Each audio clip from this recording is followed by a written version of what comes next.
The precursor to the modern-day scone likely originated back in Scotland centuries ago, and they were very different. They were yeast-risen, often made with oats or barley, and cooked on a griddle directly over a fire. How rustic. Now compare that with modern-day scones that are sometimes decadent and full of fruit, usually served with breakfast or brunch or anytime you're having tea.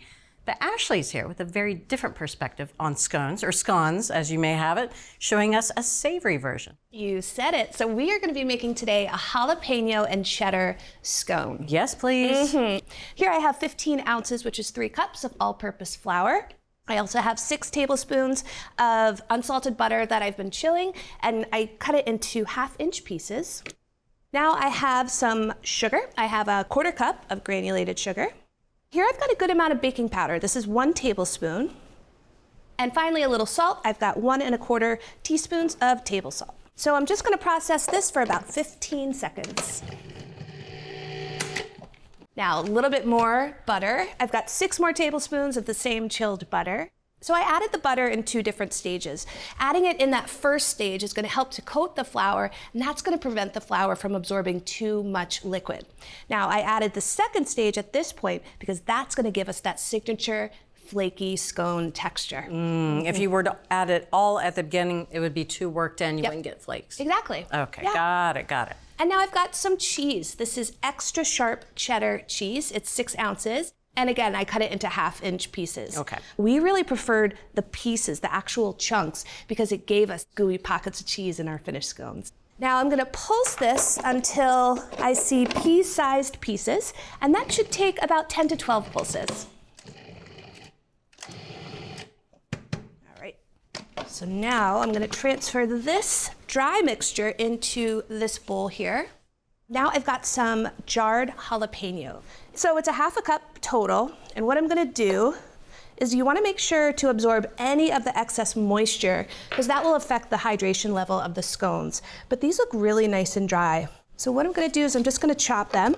Just gonna add this to this bowl here. All right, I'm just stirring it just to make sure that the jalapeno gets coated with all the flour in here. And now I'm gonna make a well in the center. And then over here, I've got a cup of whole milk, and then I've got 1 whole egg plus a yolk, and I'm gonna beat those together. All right, so now I'm gonna add the liquid into our well of dry ingredients here. Lovely. So I'm gonna fold everything into the center, working outwards in, just like that. So I'm just stirring until a shaggy dough forms, and that's pretty important because you don't want too much gluten to develop. That would be a really firm scone, which that's not what we want. That is exactly the opposite of what we want. Exactly.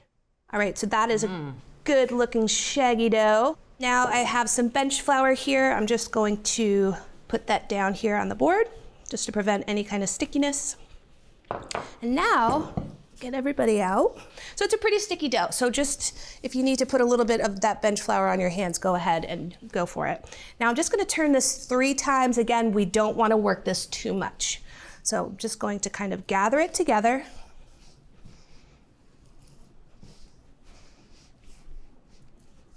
Turn.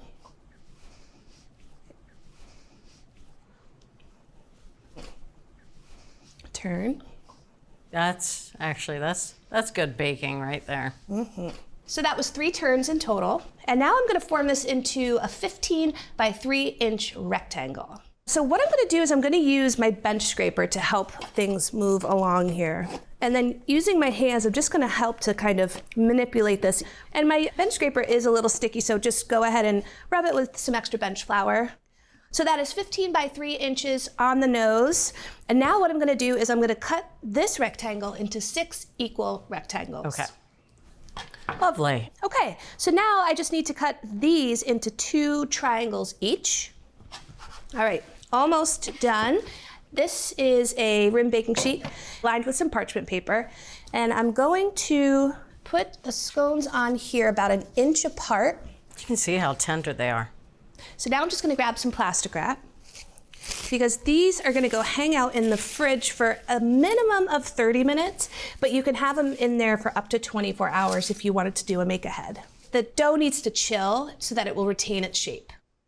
Bridget, these scones have been in the refrigerator for 30 minutes. They are firm. They are firm, yeah. We're gonna go into the oven now. So I have a preheated oven at 425 degrees. Oven rack is at the middle position, and I'm gonna bake these for about 15 to 17 minutes until they're light golden brown on top, and I'm gonna go in there halfway through baking and just rotate the sheet. Oh, wow. Gorgeous. Come to me, come to me. Yes. Although they are beautiful, They're looking mighty pretty. they look mighty pretty. They're about to get even mighty prettier because we're gonna add a honey butter to the top. So I've got 3 tablespoons of melted unsalted butter, and I'm adding that to some honey, 1.5 tablespoons. I'm just gonna combine the two together.